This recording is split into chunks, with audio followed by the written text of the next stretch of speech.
नमस्कार मित्रांनो महिला व बाल कल्याण विभागाअंतर्गत जिल्हा परिषद शेस अंतर्गत ग्रामीण भागातील महिला व मुलींसाठी वैयक्तिक लाभाच्या योजना या सुरू झालेल्या आहेत आणि या योजनांमध्ये पिठाची चक्की तसेच पिको फॉल मशीन या योजनांच्या लाभासाठी अर्ज हे सुरू झालेले आहेत।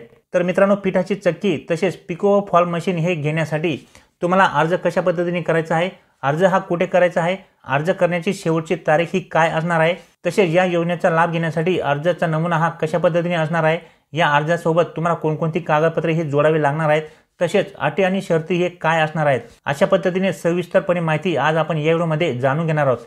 तर जर तुम्हाला पिठाची चक्की या योजनेचा लाभ घ्यायचा असेल तसेच पिको फॉल मशीन या योजनेचा सुद्धा जर तुम्हाला लाभ घ्यायचा असेल तर व्हिडिओ पूर्ण पहा, कारण की आपण या व्हिडिओमध्ये अर्ज करण्यापासून तर अटी शर्ती तसेच कागदपत्रे इत्यादी विषयी सविस्तरपणे माहिती जाणून घेणार आहोत। तर व्हिडिओ नक्की पूर्ण पहा। चॅनलवर नवीन असाल मित्रांनो तर चॅनलला सबस्क्राइब करून ठेवा। असेच नवनवीन आणि माहितीपूर्ण व्हिडिओ मी तुमच्यासाठी घेऊन येत असतो।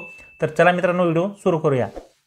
तर मित्रांनो, महिला व बाल कल्याण विभाग जिल्हा परिषद बुलढाणा अंतर्गत जिल्हा परिषद सेस 2023-24 अंतर्गत वैयक्तिक लाभाच्या योजना डीबीटी द्वारे राबवण्यासाठी अटी व शर्तीच्या अधीन राहून ग्रामीण भागातील महिला व मुली यांच्याकडून अटी व शर्तीनुसार दिनांक 9/2/2024 ते 22/2/2024 या कालावधीत अर्ज घ्यायचे आहेत। योजनांचे नाव खालीलप्रमाणे आहे। तर मित्रांनो, या ठिकाणी ग्रामीण भागातील अपंग महिला व मुलींना पिठाची चक्की पुरविणे तसेच ग्रामीण भागातील महिला व मुलींना पिको व फॉल मशीन पुरवणे या योजनांचा समावेश आहे। या योजनांसाठी आता ग्रामीण भागातील मुली आणि महिला अर्ज 22/2/2024 पर्यंत करू शकतात। या योजनांचा लाभ घेण्यासाठी मित्रांनो, या ठिकाणी अशा प्रकारे अर्जाचा नमुना हा असणार आहे। या ठिकाणी तुम्ही पाहू शकता, महिला व बाल कल्याण विभाग जिल्हा परिषद बुलढाणा सन 2023-24 जिल्हा परिषद सेस अंतर्गत ग्रामीण भागातील महिला व मुलींना वैयक्तिक लाभाच्या योजना। मित्रांनो, या ठिकाणी 10% लाभार्थी हिस्सा असणार आहे आणि 90% हे शासकीय अनुदान हे असणार आहे। पिठाची चक्की तसेच पिको फॉल मशीन घेण्यासाठी अशा प्रकारे या ठिकाणी अर्जाचा नमुना देण्यात आलेला आहे। या ठिकाणी तुम्ही पाहू शकता, या ठिकाणी तुम्हाला तुमची वैयक्तिक माहिती भरायची आहे। त्याच्यानंतर मित्रांनो, खाली तुम्हाला प्रतिज्ञापत्र देण्यात आलेले आहे। हे प्रतिज्ञापत्र सुद्धा तुम्हाला भरून या ठिकाणी सही करायची आहे। त्याच्यानंतर मित्रांनो, या ठिकाणी तुम्हाला ग्रामसेवक यांचा दाखला देण्यात आलेला आहे। शौचालय बाबत किंवा शासकीय सेवा सदस्य नसल्याबाबतचा हा दाखला असणार आहे। त्याच्यानंतर या ठिकाणी विस्तार अधिकारी यांचे प्रमाणपत्र सुद्धा तुम्हाला या ठिकाणी भरून या अर्जासोबत द्यायचे आहे।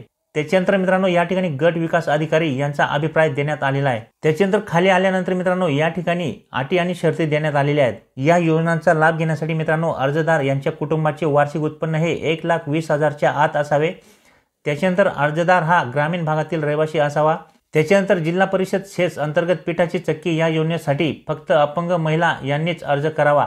त्याच्यानंतर मित्रांनो, अर्जदाराचे वय या ठिकाणी 17 ते 45 असावे। अशा बऱ्याच प्रकारच्या या ठिकाणी अटी आणि शर्ती देण्यात आलेल्या आहेत। मित्रांनो, याचे लिंक मी तुम्हाला व्हिडिओमध्ये दिलेली आहे, तुम्ही त्या ठिकाणी जाऊन हा अर्जाचा नमुना डाउनलोड करू शकता। याच्यामध्ये सर्व काही देण्यात आलेले आहे आणि सविस्तरपणे माहिती जाणून घेऊ शकता। त्याच्यानंतर मित्रांनो, आपण या ठिकाणी जाणून घेऊया की या अर्जासोबत आपल्याला कोणकोणती महत्त्वाची कागदपत्रे ही जोडावी लागणार आहेत। तर मित्रांनो, या ठिकाणी अर्जदार यांचा वयाचा दाखला, त्याच्यानंतर अर्जदाराचा उत्पन्नाचा दाखला किंवा कुटुंबातील व्यक्तीचा उत्पन्नाचा दाखला असल्यास सोबत राशन कार्ड झेरॉक्स आवश्यक आहे। त्याच्यानंतर अर्जदार शेतकरी हा आत्महत्याग्रस्त, अपंग, विधवा, दारिद्र्य रेषेखालील असल्यास त्याबाबतचे प्रमाणपत्र तुम्हाला या ठिकाणी जोडायचे आहे।